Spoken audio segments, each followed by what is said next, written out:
का होता है जहाँ पर एक आदमी बैठा होता है, उसके सामने एक और आदमी बैठा होता है जो कि एक हंटर होता है और साथ में वो हंटर एक पुलिस वाला भी है। वो हंटर उस शख्स से कहता है, तुमने मुझे यहाँ पर किस लिए बुलाया है? वो शख्स हंटर से कहता है, मैंने सुना है कि डंजन के अंदर जो कुछ भी होता है वो सब कुछ डंजन के अंदर ही रहता है, बाहर वालों को कुछ भी पता नहीं चलता कि डंजन के अंदर क्या हुआ। हंटर उसे कहता है, तुम डंजन के अंदर ऐसा क्या करवाना चाहती हो? उसी वक्त वो शख्स पैसों से भरा हुआ एक बैग टेबल के ऊपर रखता है और हंटर से कहता है, इस बैग के अंदर 20 बिलियन बोन है। मुझे लगता है कि तुम मेरी बात को समझ सकती हो। मैं इतने सारे पैसों से तुम्हारे से क्या करवाना चाहता हूँ। साथ ही वो अपना सर झुका लेता है और हंटर से कहता है, प्लीज हंटर, मैं तुमसे भीख मांगता हूँ, मेरे लिए उन सालों को मार डालो।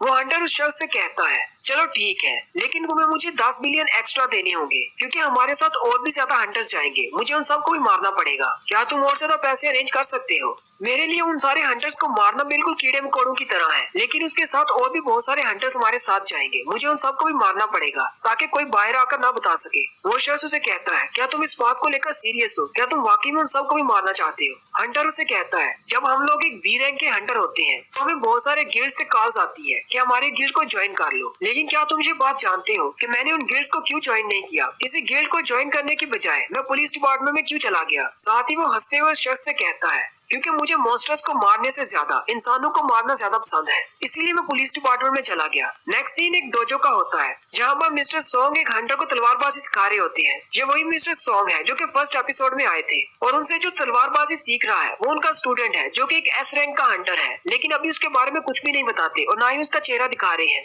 ट्रेनिंग खत्म करने के बाद एस रैंक का हंटर उसे कहता है, मास्टर आप तो अभी भी बहुत ज्यादा स्किल्ड है। मिस्टर सोंग उसे कहते हैं, तुम कैसी बात कर रहे हो? मेरी बॉडी बूढ़ी हो चुकी है, अगर मैं मुसलसल ट्रेनिंग ना करता रहूं मैं तो बिल्कुल बेकार हो जाऊंगा। और वैसे भी ये तो तुम्हारी मेहरबानी है कि तुम अपनी फुल स्ट्रेंथ इस्तेमाल नहीं करते, वरना एक एस रैंक के सामने मेरी क्या मजाल कि मैं तुम्हें हिट भी कर सकूं। आप सभी को 4th एपिसोड से याद ही होगा कि मिस्टर सोंग का एक बाजू कट जाता है और मिस्टर सोंग काफी अरसे से डंजन के अंदर नहीं गए। मिस्टर सोंग अभी अपने हंटर स्टूडेंट से बात ही कर रहे होते हैं कि उसी वक्त उन्हें गिल्ड से कॉल आती है और उन्हें एक सी रैंक की डंजन में रेड के लिए बुलाया जाता है। मिस्टर सोंग अपने स्टूडेंट से कहते हैं, मुझे जाना होगा। उनका स्टूडेंट उनसे कहता है, मास्टर क्या आप वाकई में रिटायर नहीं होना चाहते? मिस्टर सोंग उसे कहते हैं, तुम्हें किसने कहा कि मैं रिटायर होने वाला हूँ? मेरे पास पता नहीं कितनी जिंदगी बची है, मैं चाहता हूँ कि मेरे पास जितनी भी जिंदगी बची है मैं उसे इस दुनिया के काम ला सकूं। हैरान करने वाली बात तो ये है कि एक एस रैंक का हंटर एक सी रैंक के हंटर से तलवारबाजी सीखने के लिए आया है। क्या तुम्हें भी ये बात हैरान करने वाली नहीं लगती? उनका स्टूडेंट मिस्टर सोंग से कहता है, हाँ ये बात ठीक है कि मैं एक एस रैंक का हंटर हूँ, लेकिन मेरे पास स्किल्स नहीं है जो कि मुझे आपसे मिल सकते हैं। नेक्स्ट सीन में मिस्टर सोंग गली में चलते हुए जा रहे होते हैं और कहते हैं, मुझे गिल्ड की तरफ से एक डी रैंक के डंजन में जाना होगा। मिस्टर सोंग कहते हैं, डंजन के अंदर मॉन्स्टर्स के ऊपर मेरी तलवार काम नहीं करती क्योंकि अपनी अवेकनिंग के बाद मैं एक मैजिशियन हंटर बना था, लेकिन पता नहीं ऐसा क्यों हुआ क्योंकि मैं तो एक तलवारबाज था। इतने साल लगाकर मैंने अपनी तलवारबाजी सीखी, लेकिन हीरो बनने के बाद मुझे मैजिक मिल गया। हो सकता है इसके पीछे कोई रीजन हो, लेकिन मुझे अभी तक इसकी रीजन समझ में नहीं आई। मिस्टर सोंग अपनी ही सोचों में गुम चलते हुए जा रहे होते हैं कि उसी वक्त एक हुड पहने हुए लड़का उनके पास से गुजरता है। मिस्टर सोंग कहते हैं, जरा बात सुनो, मुझे लगता है शायद मैंने तुम्हें पहले कहीं पर देखा है। उस लड़के को देखकर हैरान हो जाते हैं क्योंकि वो हमारा जिन्वू होता है। मिस्टर सोंग से कहते हैं, तुम तो बिल्कुल भी पहचाने नहीं चाहते, पहले तो तुम छोटे हुआ करते थे, तुम इतने ज्यादा लंबे कैसे हो गए? सिर्फ चंद ही महीनों में तुम इतने बड़े कैसे हो गए? और साथ ही मिस्टर सोंग को जिन्वू की टांग के बारे में याद आता है कि डंजन के अंदर उसकी टांग कट गई थी। मिस्टर सोंग से कहते हैं, मुझे ऐसी बात नहीं करनी चाहिए थी, लेकिन जैसे ही वो उसके पैर की तरफ देखते हैं तो उसकी टांग पूरी सलामत होती है।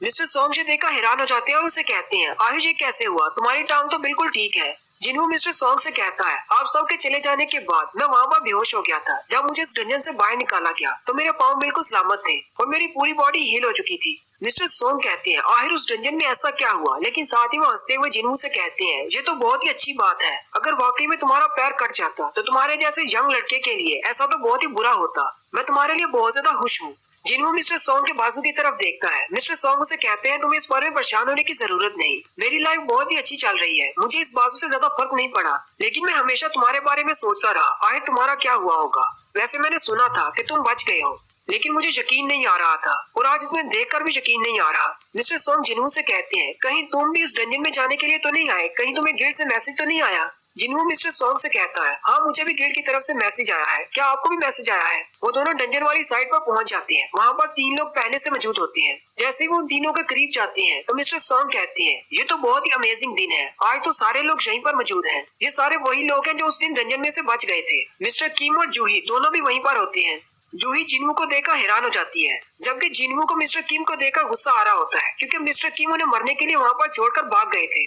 फिर वो सारे इकट्ठे हो जाते हैं। मिस्टर सोंग कहते हैं, ये तो वाकई में कोई इंसिडेंस है कि उस डंजन के वाकये से जिंदा बचने वाले हम सारे लोग दोबारा से एक साथ डंजन में जाने वाले हैं। और यहीं पर हमारी एपिसोड 12 का एंड होता है।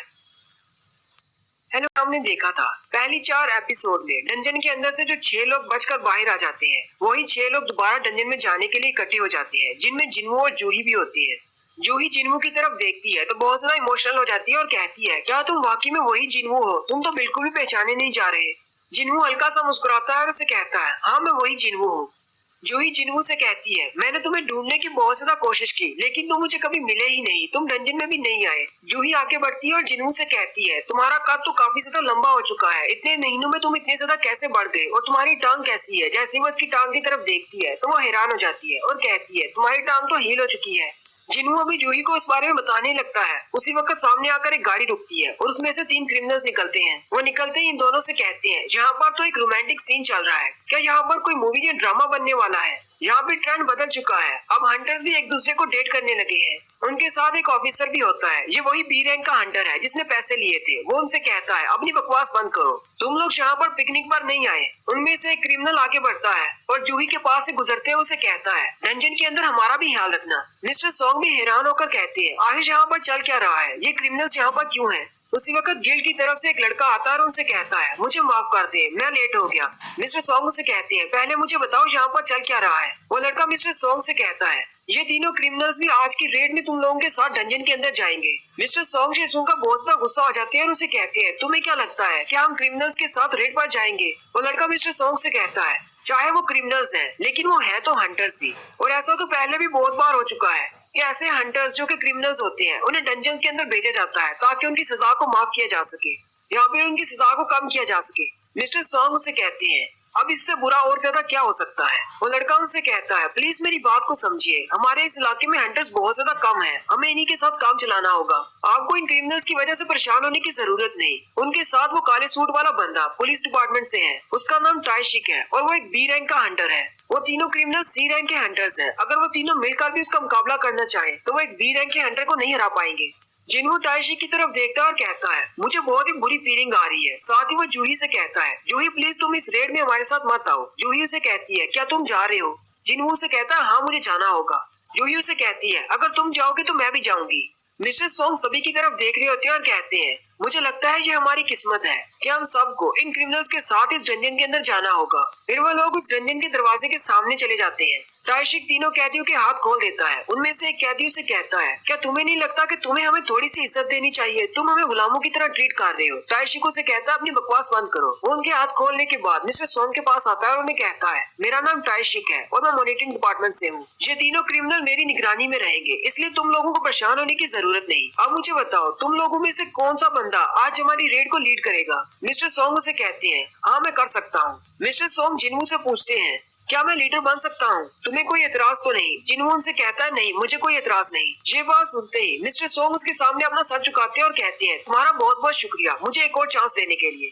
उस दिन डंजन के अंदर मेरी वजह से 11 लोग मारे गए थे, लेकिन तुम्हारी वजह से 6 लोग बचे भी थे। तुम्हारा बहुत बहुत शुक्रिया। हालांकि वो सब मेरी रिस्पॉन्सिबिलिटी थी, लेकिन मैं आज अपनी पूरी कोशिश करूंगा तुम सब लोगों को सेफ रखने की। मिस्टर सोंग मिस्टर किम से कहते हैं, मिस्टर किम क्या आपको कोई प्रॉब्लम तो नहीं अगर मैं इस प्लेट को लीड करूं? मिस्टर किम ज्यादा खुश नहीं होते और दूसरी तरफ मुंह घुमा लेते हैं और कहते हैं, जो तुम्हारा दिल करे वो करो। फिर वो सारे लोग डंजन के अंदर चले जाते हैं। डंजन के अंदर उनका सामना गॉब्लिन मॉन्स्टर्स के साथ होता है। वो सारे क्रिमिनल जंगली जानवरों की तरह उन मॉन्स्टर्स पर टूट पड़ते हैं और उन्हें मार रहे होते हैं, जैसे उनको मॉन्स्टर्स को मारने में बहुत ज्यादा मजा आ रहा होता है। मिस्टर सोंग उनकी तरफ देखकर कहते हैं, मुझे समझ नहीं आ रही इनमें से मॉन्स्टर कौन है, वो गॉब्लिन्स या फिर क्रिमिनल्स? उसी वक्त एक गॉब्लिन मॉन्स्टर पीछे से मिस्टर सोंग पर अटैक करता है। मिस्टर सोंग अपनी मैजिक पावर को इस्तेमाल करते हुए उस गॉब्लिन मॉन्स्टर को मार देते हैं।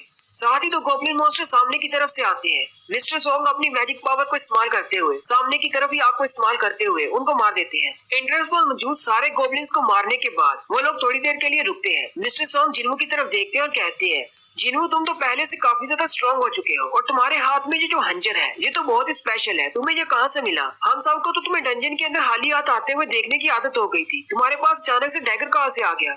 जूही भी काफी ज्यादा खुश होती है और जिन्वू से कहती है, मुझे तो तुम्हें एक बार भी हील नहीं करना पड़ा, क्या तुम मार्शल आर्ट सीख रहे हो? जिनवू से कहता है नहीं, मैं बस डेली एक्सरसाइज करता हूँ। मिस्टर सोंग अपने आप में सोचते हैं, हालांकि मैंने जिनवू के साथ मजाक किया है, लेकिन ये वाकई में बहुत ज्यादा स्ट्रॉन्ग हो चुका है, पहले जैसा बिल्कुल भी नहीं रहा। और मैं सिर्फ इसकी बॉडी की बात नहीं कर रहा, ये तो वाकई में बहुत ज्यादा बदल चुका है। पहले जब ये डंजन के अंदर आता था तब ये बहुत ही डरा हुआ और घबराया हुआ होता था और हमेशा सहमी होकर बाहर जाता था, लेकिन अब तो देखो ये किस तरह मुस्कुरा रहा है और बहुत ज्यादा रिलैक्स है। जबकि दूसरी तरफ जूही अभी भी कांप रही है। मुझे लगता है कि वो अभी भी डर रही है उन मॉन्स्टर्स की वजह से। हालांकि यहाँ पर सिर्फ गॉब्लिन्स हैं।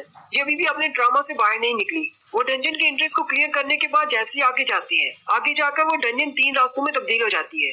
ताइशिक उनसे कहता है, इस डंजन का रैंक लो है, क्यों ना हम लोग 3 ग्रुप्स बना ले, इस तरह हम लोग जल्दी से इस डंजन को क्लियर कर पाएंगे।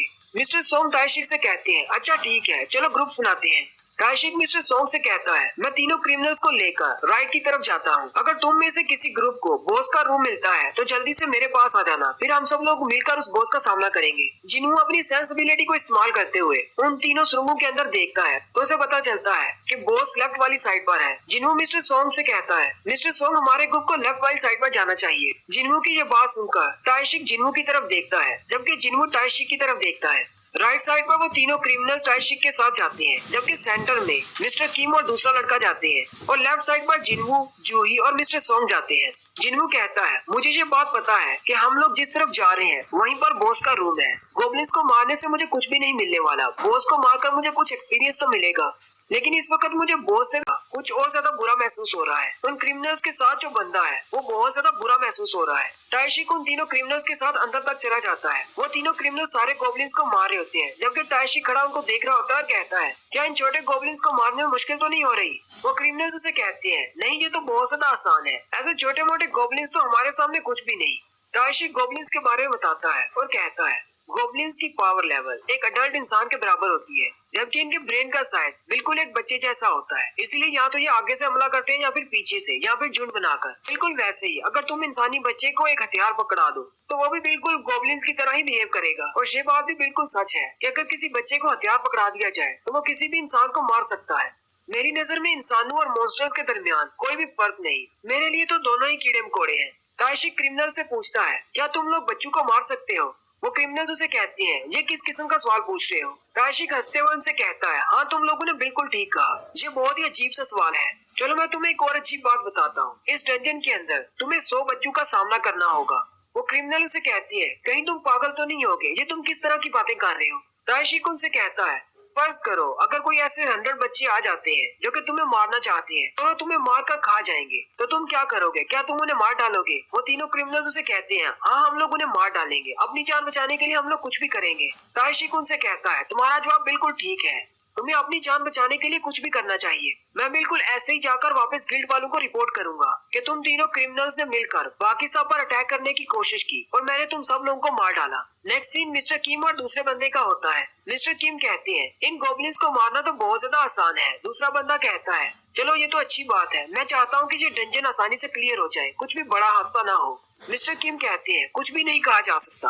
पहले हम लोग कहते थे कि वीकेस्ट हंटर यानी जिनवू हमारे साथ डंजन के अंदर जा रहा है, तो इसका मतलब डंजन में कुछ भी बुरा नहीं होगा, वो डंजन बहुत ज्यादा वीक है। लेकिन अब मैं ऐसा नहीं कह सकता, क्योंकि उस दिन जिनवू हमारे साथ था, लेकिन हमारे 11 लोग मारे गए। मिस्टर किम कहते हैं, मैंने डिसाइड कर लिया है, इस रेड के खत्म होने के बाद मैं जिनवू के पास जाऊंगा और अपना सर झुकाकर उससे माफी मांगूंगा। मिस्टर किम दूसरे वाले से पूछते हैं, क्या तुम्हें शर्मिंदगी महसूस नहीं होती, क्योंकि तुम भी तो उस डंजन से भाग गए थे? मुझे लगता है कि हम दोनों को उनसे माफी मांगनी चाहिए, क्योंकि हम लोग हंटर्स हैं और हंटर होते हुए हमने अपने दोस्तों को उस डंजन में मरने के लिए छोड़ दिया और अपनी जान बचाकर वहाँ से भाग गए। अगर हमें फ्यूचर में इस तरह अपने काम को जारी रखना है तो हमें उनसे माफी मांगना होगी। लेकिन मुझे नहीं लगता कि मिस्टर सोंग मुझे माफ करेंगे या फिर जिनवू मुझे माफ करेगा, लेकिन फिर भी मुझे उनसे माफी मांगनी है ताकि मेरे दिल का बोझ हल्का हो सके। दूसरा बंदा मिस्टर किम से कहता है, हमारे पास ज्यादा टाइम नहीं है, चलो आगे चलते हैं, हम दोनों यहाँ पर अकेले हैं, हमें बहुत ही एहतियात करना होगी।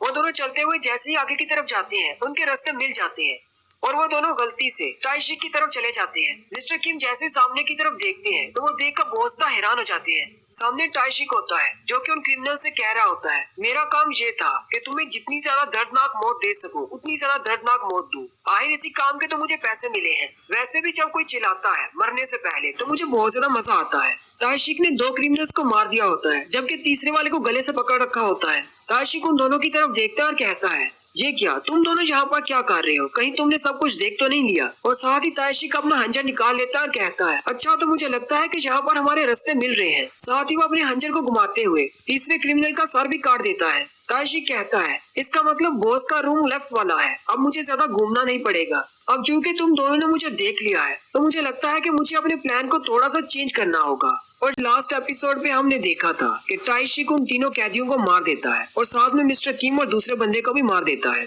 जिन्हों मिस्टर सोंग और जूही के साथ बॉस के रूम की तरफ जा रहा होता है, उसी वक्त उसे महसूस होता है कि बहुत ज्यादा किलिंग इंटेंट महसूस हो रही होती है कि कोई उन्हें मारने के लिए आने वाला है। जिन्हों उनसे कहता है, मुझे कुछ महसूस हो रहा है, यहाँ से जल्दी से निकलो। वो वापस भागना शुरू करते हैं। वो तीनों भी भागते हुए जा रहे होते हैं कि ताइशिक सीधा पहले बी रैंक की हंटर यानी कि जूही पर अटैक करने के लिए आगे बढ़ता है। वो जैसे ही अपने नाइफ से जूही को मारने लगता है, जिन्हों पीछे की तरफ मुड़ जाता है और उसके हाथ को पकड़ लेता है। ताइशिक कहता है, ये तो बहुत ज्यादा फास्ट है। जिन्हों से कहता है, तुम क्या करने लगे थे? ताइशिक अपने हाथ को छुड़वाते हुए पीछे की तरफ जंप करता है। ताइशिक कहता है, तुमने मेरे ब्लाइंड अटैक को रोक लिया।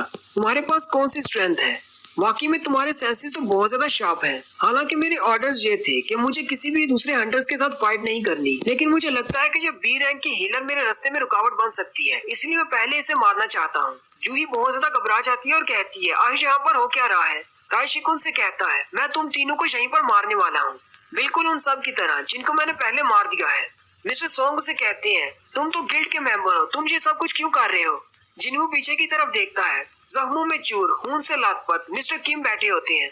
जिन्हों जूही से कहता है, जूही जल्दी से इसको हील करो, ये अभी जिंदा है। जूही डर कर वहीं पर खड़ी होती है। जिन्हों चिल्लाकर उसे कहता है, जल्दी करो, इसे हील करो, क्या तुम्हें आवाज नहीं आ रही? जूही भागती हुई उसके पास जाती है और उसे अपनी मैजिकल पावर से हील करना शुरू करती है।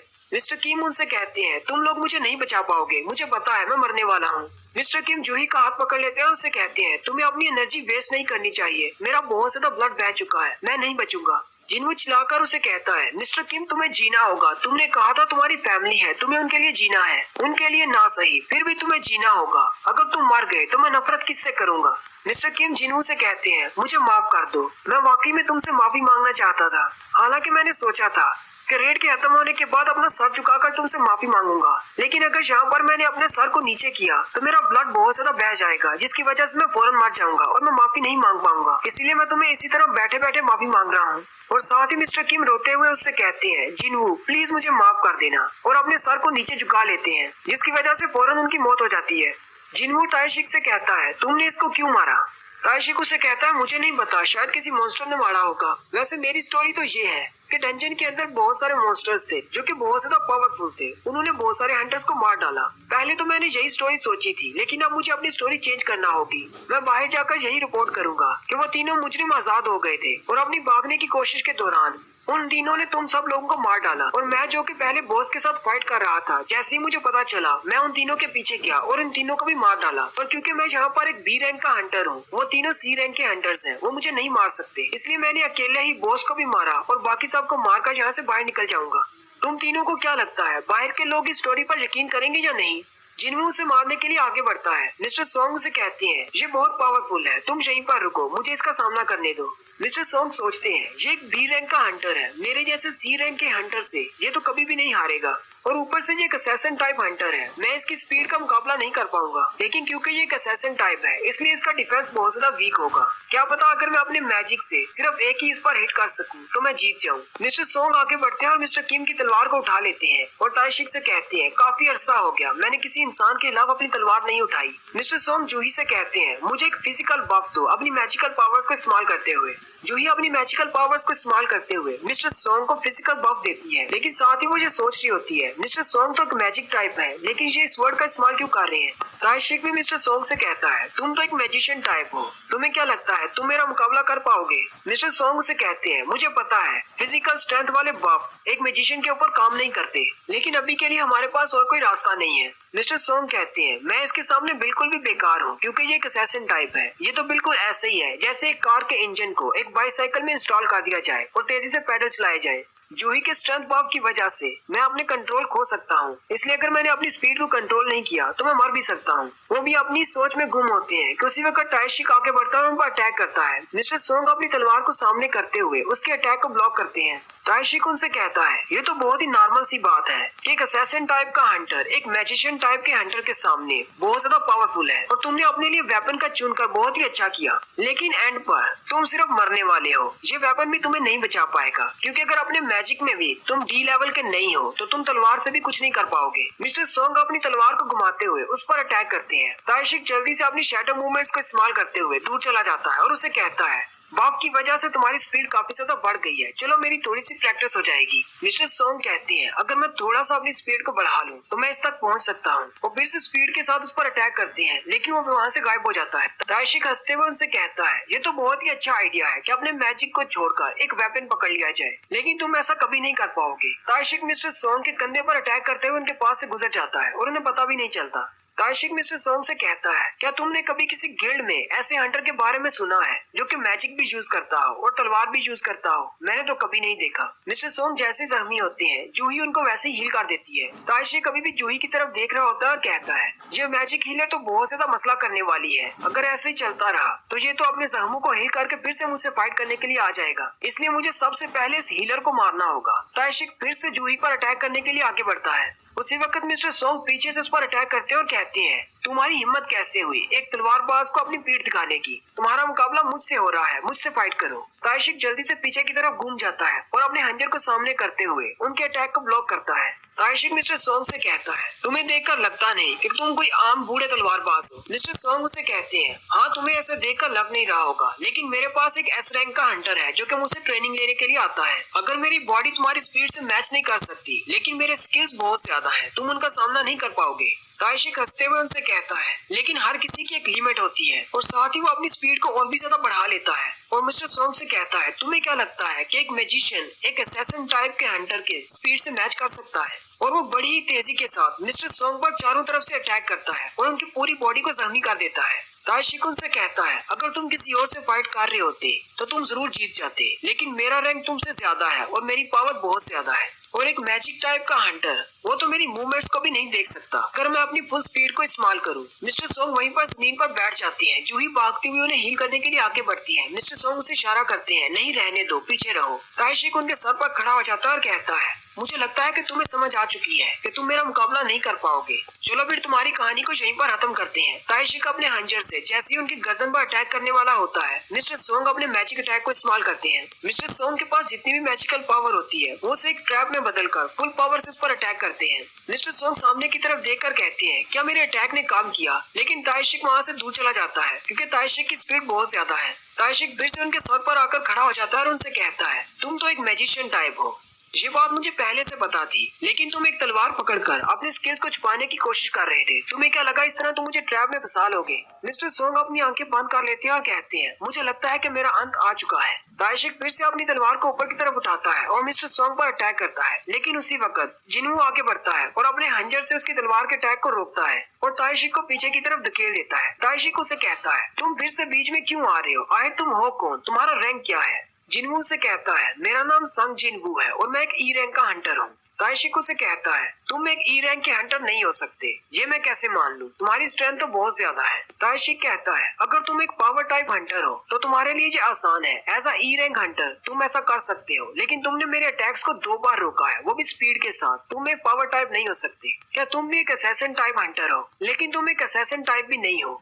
ताइशिक हंसते हुए कहता है मुझे लगता है कि तुम अपने रैंक को छुपा रहे हो, तुम एक फॉल्स रैंकर हो। मिस्टर सोंग जिनवू की तरफ देखते हैं और कहते हैं ये एक फॉल्स रैंकर कैसे हो सकता है? मैं इसे एक लंबे अरसे से जानता हूँ, ऐसा नामुमकिन है, ये एक फॉल्स रैंकर नहीं है। ताइशिक फिर से कहता है तुम एक फॉल्स रैंकर भी नहीं हो सकते, क्योंकि अगर तुम फॉल्स रैंकर होते तो जिसको भी तुम्हारे बारे में पता है तुमने उसे मार डालना था। तो मेरे पास सिर्फ एक ही आंसर बचता है, इसका मतलब तुम एक डबल अवेकनर हो। ये बात सुनते ही मिस्टर सोंग और जूही दोनों ही हैरान हो जाते हैं। ताइशिक कहता है तुम्हारे दोस्तों के रिएक्शंस को देखकर लगता है तुम अभी अभी रीवेकेंड हुए हो और इन लोगों को अभी तक नहीं पता। तुम्हें देखकर लगता है कि तुम्हारे पास अभी इतना ज्यादा फाइटिंग एक्सपीरियंस नहीं है। तो इस सूरत में मैं तुम्हें एक लेसन सिखाता हूँ, क्योंकि मैं तुम्हारा सुपीरियर हूँ। तुम्हें बताता हूँ कि कैसे किसी को मारते हैं। जिनवू उससे पूछता है तुमने ये सब कुछ क्यों किया है? ताइशिक उसे कहता है तुम किस बारे में पूछ रहे हो कि मैंने उन कैदियों को क्यों मारा? जिनवू उसे कहता है मैं इस सब के बारे में पूछ रहा हूँ, तुमने बाकी सबको क्यों मारा?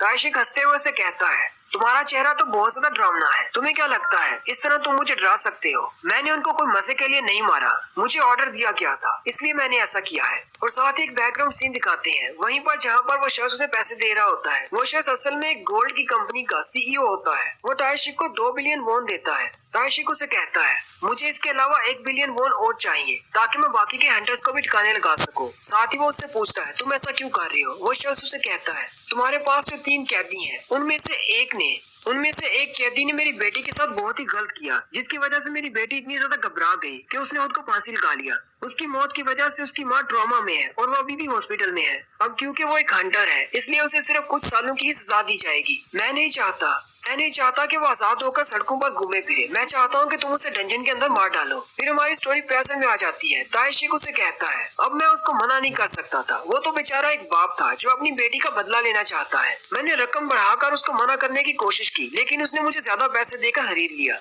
और अब मुझे किसी भी तरह इस डील को पूरा करना ही है। और यहीं पर हमारी एपिसोड 14 का एंड होता है। एक्सप्लेनेशन अच्छी लगी हो तो चैनल को सब्सक्राइब कर दें, वीडियो को लाइक और शेयर कर दें। शुक्रिया। हेलो गाइस, कैसे हैं आप सब लोग? मैं हूं आपका दोस्त असलान और आप देख रहे हैं मेरा चैनल बिग फ्लिक्स। हाजिर लेवल अप की एपिसोड 15 के साथ। लास्ट एपिसोड के एंड पे हमने देखा था तायशिक उनको सब कुछ बताता है कि वो क्यों इन सबको मार रहा है। तायशिक उनसे कहता है वैसे तो मैं तुम सबको मारना नहीं चाहता, अगर तुम लोग अपना मुंह बंद रखो और यहाँ पर जो कुछ भी हुआ किसी को मत बताओ तो मैं तुम्हें जाने दूंगा। जिन्हों से कहता है मुझे तो नहीं लगता कि तुम हमें यहाँ से जिंदा जाने दोगे। तुम्हारे चेहरे के एक्सप्रेशन देखकर तो लगता है तुम हमें सबक सिखाना चाहते हो और बताना चाहते हो कि यहाँ पर कौन ज्यादा पावरफुल है। तो मैंने अपना फैसला कर लिया है। तो मैं तुम्हारी बात नहीं मानूंगा। मुझे तुम्हारे किसी भी वर्ड पर यकीन नहीं है। अभी थोड़ी देर पहले तुम अपने किए हुए मर्डर को छुपाने के लिए स्टोरीज बना रहे थे और तुम्हें लगता है कि हम लोग तुम्हारी बात मान जाएंगे। और उसी के साथ तायशिक बड़ी स्पीड के साथ जिन्हों पर अटैक करने के लिए आगे बढ़ता है। जिन्हों भी अपने हंजर को सामने करते हुए उसके अटैक को ब्लॉक करता है। तायशिक हंसते हुए जिन्हों से कहता है अब इससे कोई फर्क नहीं पड़ता कि तुम लोग मेरी बात मानते हो या फिर नहीं, तुम्हें मुझ पर यकीन है या नहीं, तुम सब लोग मरने वाले हो। जिन्हों तायशिक से कहता है इस तरह तो तुम्हें भी अपनी फिक्र करनी चाहिए। तायशिक उसे कहता है इस बात का क्या मतलब है? जिन्हों से कहता है क्योंकि बहुत ही जल्दी तुम भी मरने वाले हो। तायशिक जिन्हों से कहता है मुझे नहीं पता कि तुम्हारी रीअवेकनिंग के बाद तुमने ई रैंक से ऊपर कितने रैंक हासिल किए हैं, लेकिन एक मॉन्स्टर को मारना और एक इंसान को मारना बहुत ज्यादा डिफरेंट होते हैं। जिन्हों आगे बढ़ता है और उस पर अटैक करता है। तायशिक अपनी स्टाइल को इस्तेमाल करते हुए जल्दी से वहाँ से गायब हो जाता है और उसे कहता है तुम तो बहुत ज्यादा स्लो हो।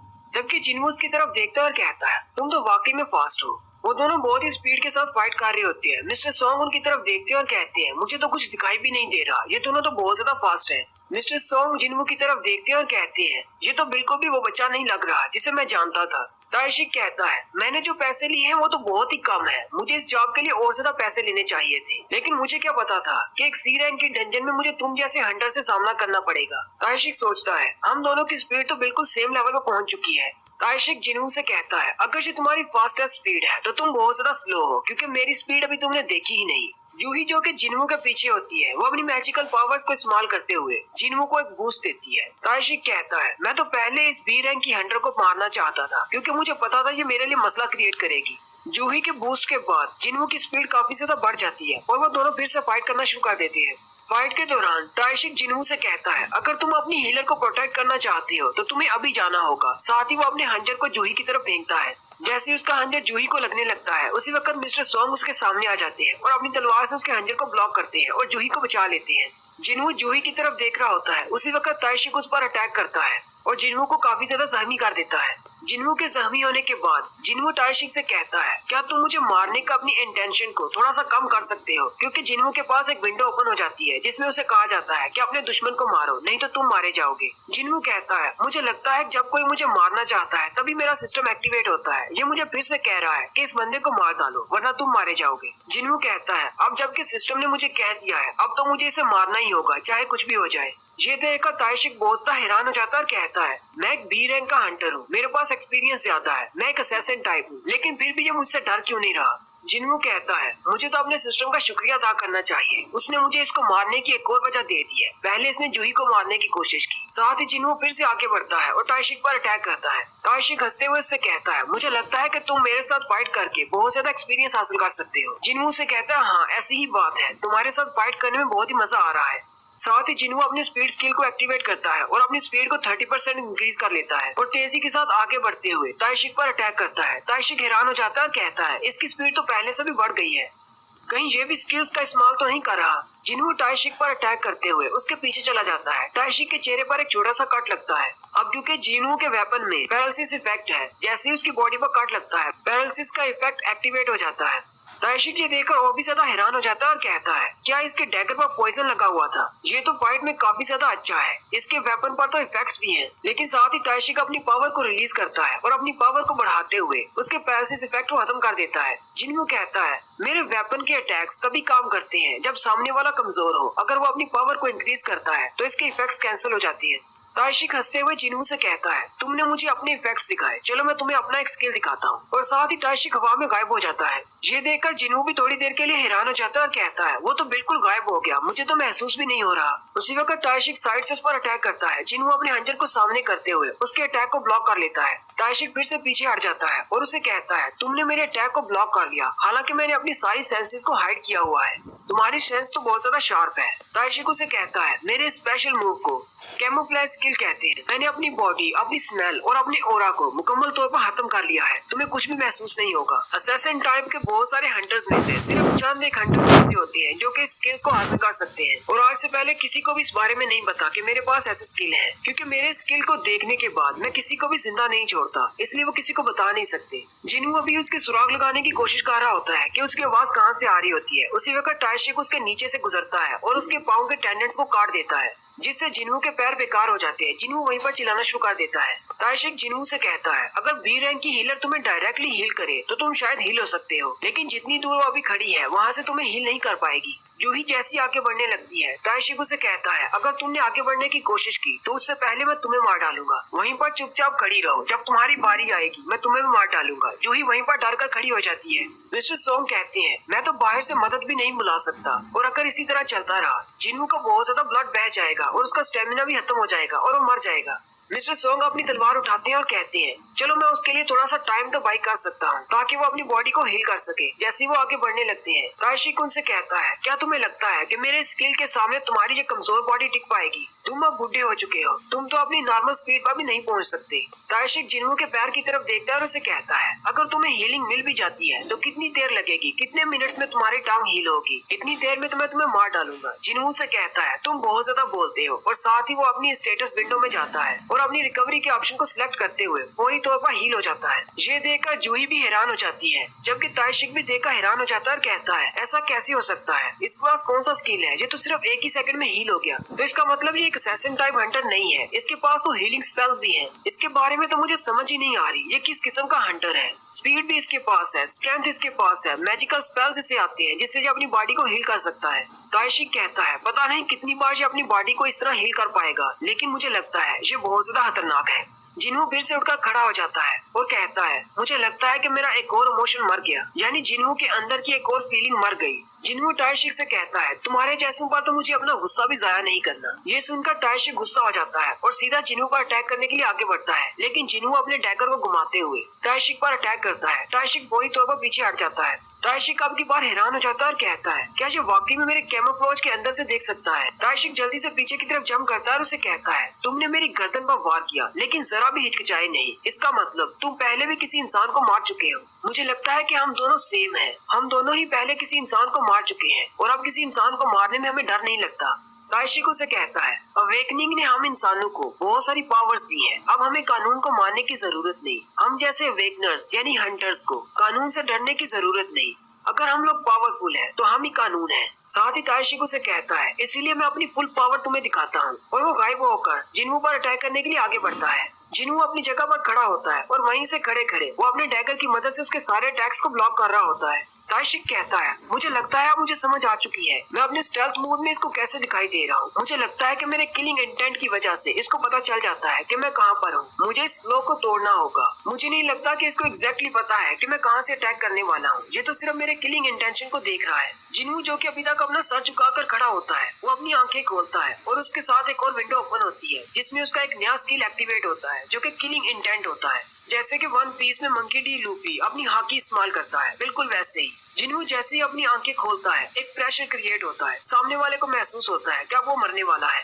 ताइशी को ऐसे महसूस होता है जैसे वो पानी में धंसता जा रहा होता है। हर तरफ से उसे ब्लैक शैडो अपने अंदर कवर कर रहा होता है। जिन्हू सामने की तरफ देखकर बहुत ज्यादा घबरा जाता है और कहता है, आखिर ये है क्या चीज? डार्कनेस मुझे कवर करती जा रही है। क्या ये सिर्फ इसका शैडो है? ताइशी कभी वहीं पर खड़ा ये सब कुछ महसूस कर रहा होता है। उसी वक्त जिन्हू का हंजर आकर उसके सीने में धंस जाता है। ताइशी के मुंह से ब्लड निकलना शुरू हो जाता है। ताइशी को उसे कहता है, आखिर तुम हो क्या चीज? ताइशी की पूरी बॉडी ब्लड से कवर होती है और वो नीचे बैठ जाता है। ताइशी को उसे कहता है, मैं कमजोर हूँ, इसलिए मुझे पता है कि अब मेरी मौत आ चुकी है, लेकिन मरने से पहले मैं तुमसे एक सवाल पूछना चाहता हूँ। तुम हो क्या? क्या तुम एक असैसिन टाइप हंटर हो जिसके पास हीलिंग स्पेल्स हैं? इसके अलावा तुम्हारे पास बहुत सारे अदर स्किल्स हैं। तुम हो क्या चीज? मैंने इस तरह का हंटर पहले कभी नहीं देखा। जिन्हू से कहता है, मुझे भी नहीं पता मैं क्या हूँ। ताइशी को से कहता है, अगर तुम मुझे नहीं बताना चाहते तो कोई बात नहीं, लेकिन इस तरह बहुत सारे सीक्रेट्स रखकर तुम भी खुद को बचा नहीं पाओगे। और साथ ही जिन्हू का पैरालिसिस इफेक्ट और ब्लीड इफेक्ट एक्टिवेट हो जाती है। ताइशी हंसते हुए उससे कहता है, तुम अपने स्किल्स को और ज्यादा नहीं छुपा पाओगे जबकि तुमने मुझे मार डाला है। जिन्हू से कहता है, अच्छा ठीक है, मैं तुम्हें बताता हूँ। मैं एक ऐसा हंटर हूँ जो अपनी हर फाइट के बाद लेवल अप हो जाता हूँ। जिन्हू ताइशी से कहता है, तुम्हें क्या लगता है कि आने वाले वक्त में मैं कितना ज्यादा स्ट्रॉन्ग बन सकता हूँ? ताइशी से कहता है, तुम्हारा शैडो डार्कनेस से जुड़ा हुआ है। मुझे लगता है कि तुम उतने ज्यादा स्ट्रॉन्ग बन सकते हो। तुम्हारा शैडो जितना ज्यादा डार्कनेस में डूबा हुआ है। और इसी के साथ ताइशी मर जाता है और जिन्हू के पास विंडो ओपन होती है कि तुमने दुश्मन को मार दिया है, इसलिए तुम लेवल अप हो गए हो, जिसके बदले में तुम्हें रिवार्ड दिया गया है। क्या तुम अपने रिवार्ड को एक्सेप्ट करोगे? जिन्हू कहता है, ताइशी ने बिल्कुल ठीक कहा, मैं स्ट्रॉन्ग बनूंगा और मैं पहले से काफी ज्यादा स्ट्रॉन्ग हो चुका हूँ, लेकिन हर बार जब मैं स्ट्रॉन्ग बनता हूँ तो मुझे कुछ महसूस होता है जैसे मैंने अपनी एक सेंस को खो दिया है। मेरे अंदर के इमोशन मरते जा रहे हैं। और यहीं पर हमारी एपिसोड 15 का एंड होता है। एक्सप्लेनेशन अच्छी लगी हो तो कमेंट करके जरूर बताएं। चैनल को सब्सक्राइब कर दें, वीडियो को लाइक और शेयर कर दें। शुक्रिया।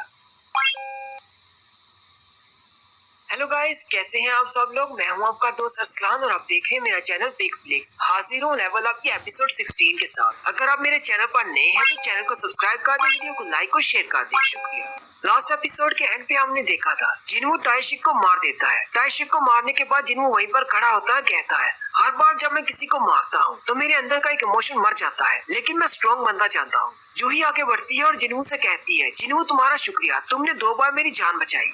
मिस्टर सॉन्ग भी मुस्कुराते हुए आगे आते हैं और कहते हैं, तुम्हारा शुक्रिया, अगर तुम यहाँ पर नहीं होते तो हम तो मर चुके होते। मिस्टर सॉन्ग जिन्हू से कहते हैं, अब हमें क्या करना चाहिए? क्या हमें वापस जाकर गिल्ड को ये सारा मामला रिपोर्ट नहीं करना?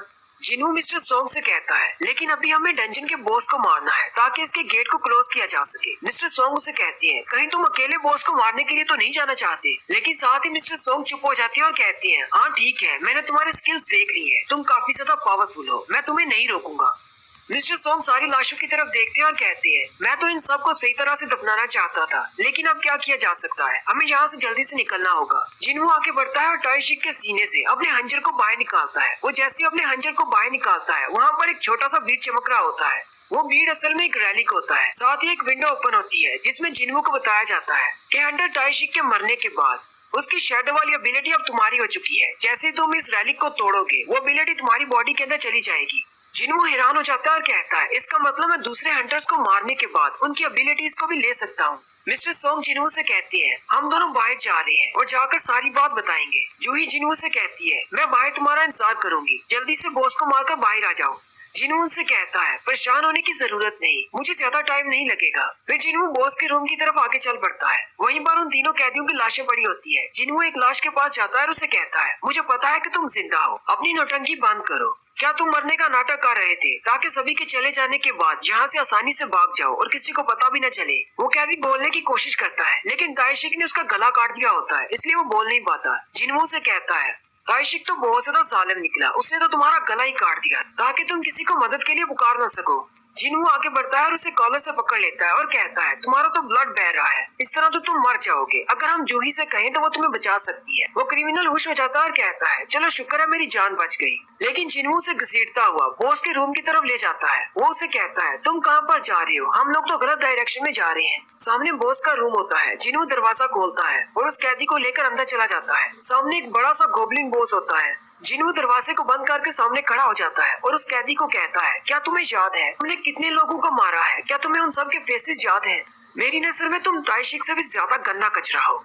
तुम्हारे जैसे मॉन्स्टर को इस डंजन से बाहर जाने नहीं दूंगा। उस बड़े से बॉस मॉन्स्टर के साथ छोटे छोटे और भी गॉब्लिन्स होते हैं, वो आगे बढ़ते हैं और उस क्रिमिनल को पकड़कर अपने पास खींच लेते हैं और वो सारे उस पर टूट पड़ते हैं और उसे मार देते हैं। और इसके बाद फाइट का कोई भी सीन नहीं दिखाते, बस एक सीन दिखाते हैं जिन्हों उस बड़े से गॉब्लिन बॉस को मार देता है। जिन्हों उसकी लाश के पास खड़ा होता है और कहता है इस बड़े से गोब्लिन बॉस को मारना तो बिल्कुल भी डिफिकल्ट नहीं था। मिस्टर सोंग बाहर आकर गिल्ड से आए हुए लड़के को सारी बात बता देते हैं। गिल्ड का वो लड़का सारी बात को समझ जाता है और जल्दी से इन्वेस्टिगेशन टीम को कॉल करता है और उन्हें बताता है कि उनके उस ऑफिसर ने डंजन के अंदर क्या काम किया है। और थोड़ी ही देर के बाद इन्वेस्टिगेशन टीम से मैनेजर वू जिन वहाँ पर पहुँच जाते हैं। मैनेजर गिल्ड के लड़के से पूछते हैं कितनी देर हो गई डंजन को क्लियर किए हुए। वो लड़का उन्हें बताता है तकरीबन 40 मिनट हो चुके हैं। मैनेजर वू जिन से कहते हैं अभी तो सिर्फ 20 मिनट रह गए हैं, हमें नहीं लगता कि हम अंदर जाकर उनकी डेड बॉडीज को बाहर निकाल सकते हैं क्योंकि डंजन का गेट क्लोज होने वाला है। वू जिन उस लड़के से पूछते हैं जितने भी लोग उस डंजन में बचे हैं क्या उन सब लोगों ने डंजन को क्लियर किया है। वो लड़का उनसे कहता है जी उन लोगों ने क्लियर किया है। मिस्टर वू जिन सोचते हैं ताइशी के बारे में तो मुझे पता है कि वो ऐसा कर सकता है कि वो एक असैसिनेशन मिशन के दौरान उसने सारे कैदियों को मार दिया, लेकिन मुझे इस बात की समझ नहीं आ रही कि उसने बॉस को क्यों मारा, वो डंजन के गेट को क्यों क्लोज करना चाहता था। उसी वक्त उनकी नजर जिनवू पर पड़ती है। मिस्टर वू जिन उसे कहते हैं क्या तुम संग जिनवू हो? तुम तो पहले से काफी ज्यादा बदल चुके हो, मैंने तो तुम्हें पहचाना ही नहीं। तो आज हम दोनों दोबारा मिल रहे हैं। जिनवू भी उसे पहचान लेता और कहता है हाँ मुझे याद है, तुम उस दिन हॉस्पिटल में आए थे। मिस्टर वू जिन उन्हें कहते हैं मेरा नाम वू जिन चियोल है और मैं मॉनिटरिंग डिवीजन का हेड हूँ। मुझे पता चला है कि हमारे एक साथी ने तुम लोगों को बहुत ज्यादा मुश्किल में डाल दिया और तुम्हारी जान लेने की कोशिश की। मैं अपनी पूरी टीम की तरफ से तुम लोगों से माफी मांगता हूँ क्योंकि मैं अपनी टीम का हेड हूँ। हम लोग इस पूरे मामले की तहकीक करेंगे। जिनवू कहता है मुझे अपने स्ट्रॉन्ग होने पर ज्यादा खुश नहीं होना चाहिए क्योंकि मुझे पहले महसूस नहीं हुआ, लेकिन अब मुझे पता चल चुका है इस शख्स को देखने के बाद क्योंकि मेरी सेंसिबिलिटी बढ़ चुकी है। ये बंदा ताइशिक से भी ज्यादा पावरफुल है। मिस्टर वू जिन उनसे कहते हैं मॉनिटरिंग डिवीजन का हेड होने के नाते मुझे तुम लोगों से कुछ सवाल पूछने हैं। जबकि जिनवू अभी भी उसकी स्ट्रेंथ की तरफ देख रहा होता है और कहता है मुझे लगता है शायद ये एक ए रैंक का हंटर है, मैं इसकी पावर से मैच नहीं कर सकता, इसका पावर लेवल बहुत ज्यादा है। मिस्टर वू जिन उनसे कहते हैं अगर तुम लोग मेरे साथ कोऑपरेट करोगे तो तुम्हारे लिए बहुत ही अच्छा रहेगा। जिनवू कहता है ठीक है सर, हम लोग कोऑपरेट करेंगे। मिस्टर वू जिन उनसे कहते हैं चलो ठीक है, मैं डायरेक्टली पूछता हूँ तुम तीनों में से किसने ताइशिक को मारा है। जिनवू कहता है मुझे नहीं लगता कि मैं अपनी रीअवेकनिंग को ज्यादा देर तक छुपा पाऊंगा, मुझे अब सब कुछ बताना ही होगा। अगर मैं इसे बता देता हूँ तो जिनवू के साथ मेरा कॉन्ट्रैक्ट कैंसिल हो जाएगा। लेकिन उसी वक्त मिस्टर सोंग आगे बढ़ते हैं और उसे कहते हैं मैंने उसे मारा है। मिस्टर वू जिन मिस्टर सोंग से कहते हैं अगर तुम्हें बुरा ना लगे तो क्या तुम बताना चाहोगे तुम्हारा हंटर रैंक क्या है। मिस्टर सोंग उसे कहते हैं मैं एक सी रैंक का हंटर हूँ और एक मैजिशियन टाइप हूँ। मिस्टर वू जिन उसे कहते हैं सी रैंक का हंटर बी रैंक के हंटर को कैसे मार सकता है। मिस्टर सोंग उसे कहते हैं क्या तुम पीछे नहीं देख रहे, मेरे साथ एक बी रैंक की हीलर है। मिस्टर वू जिन कहते हैं हाँ तुम्हारी बात ठीक है, अगर तुम्हारे पास एक बी रैंक की हीलर है तो तुम ताइशिक को मार सकते हो। लेकिन वू जिन अपने आप में ही सोच रहा होता है ताइशिक को तो हम डिवीजन वाले भी कंट्रोल नहीं कर पाते थे, वो बहुत ज्यादा पावरफुल था। एक बाजू वाला सी रैंक हंटर और एक कमजोर सी बी रैंक की हंटर, क्या ये दोनों मिलकर उसको मार सकते हैं? इस पर यकीन करना थोड़ा सा मुश्किल है। मिस्टर वू जिन उनसे कहते हैं तुम्हें मेरे ऑफिस आना होगा, कुछ रिपोर्ट्स पर साइन करने हैं, उसके बाद तुम लोग जा सकते हो। जिनवू मिस्टर सोंग से पूछता है आपने मेरे लिए झूठ क्यों बोला।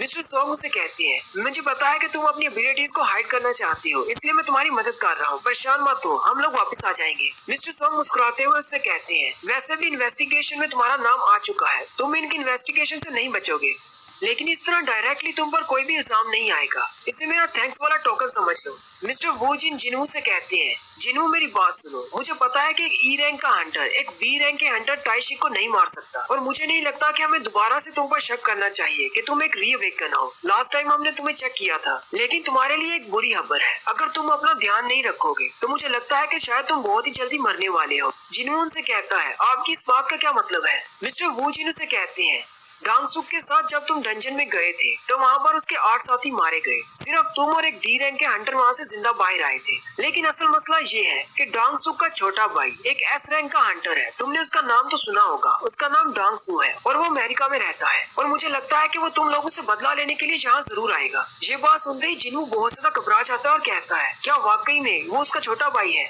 मिस्टर वू जिन उसे कहते हैं इस बात से कोई भी फर्क नहीं पड़ता कि उस दिन डंजन के अंदर क्या हुआ था, लेकिन इस बात से फर्क जरूर पड़ता है कि तुम दोनों वहाँ से जिंदा बाहर आ गए, लेकिन उसका भाई जिंदा बाहर नहीं आया। और क्योंकि उसका भाई एस रैंक का हंटर है, इसलिए कानून भी उसके सामने बेबस है। क्योंकि एक एस रैंक के हंटर को हम मौजा भी कह सकते हैं या फिर चलती फिरती तबाही कह सकते हैं। अगर वो यहाँ पर आकर तुम्हें मारना चाहता है तो कोई भी कानून या फिर कोई भी बंदा तुम्हें बचा नहीं पाएगा, क्योंकि डांगसू एक ऐसा हंटर है जिससे तो मॉन्स्टर्स भी डरते हैं। जाने से पहले मिस्टर वू जिन्हू से कहते हैं, अगर हो सके तो अपने शहर को छोड़कर चले जाओ, अपनी फैमिली को लेकर किसी दूसरे मुल्क चले जाओ। जिन्हू जल्दी से अपने स्टैट्स की तरफ देखता है। उसका लेवल 27 होता है और उसकी स्ट्रेंथ 72 पर होती है। जिन्हू कहता है, मेरे पास अभी इतनी ज्यादा स्ट्रेंथ नहीं कि मैं एक एस रैंक के हंटर को हरा सकूं।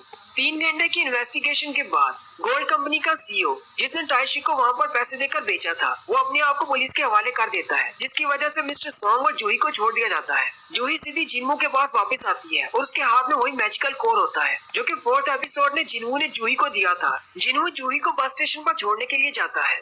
जूही आगे खड़ी होती है और जिन्मू से कहती है, जिन्मू तुम तो काफी ज्यादा बदल चुके हो, पहले से काफी ज्यादा लंबे भी हो गए हो, लेकिन मैं उस दिन के बाद से जरा भी नहीं बदली। जिन्मू से कहता है, तुमने भी बहुत सारी मुश्किलात का सामना किया है, हर किसी के लिए चेंज होना मुख्तलिफ होता है।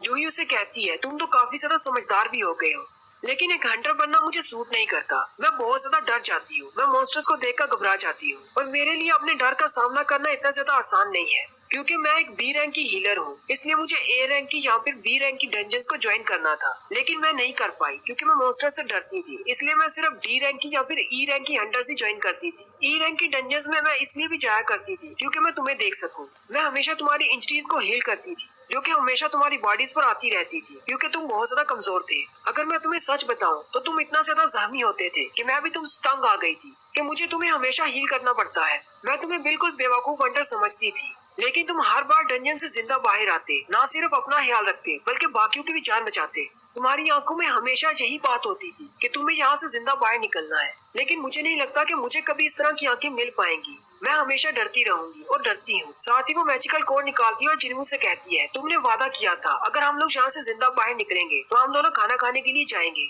लेकिन अब ये मैजिकल कोड तुम्हें वापस कर रही हूँ। जिन्मू से कहता है, लेकिन क्यों, इस वक्त क्यों?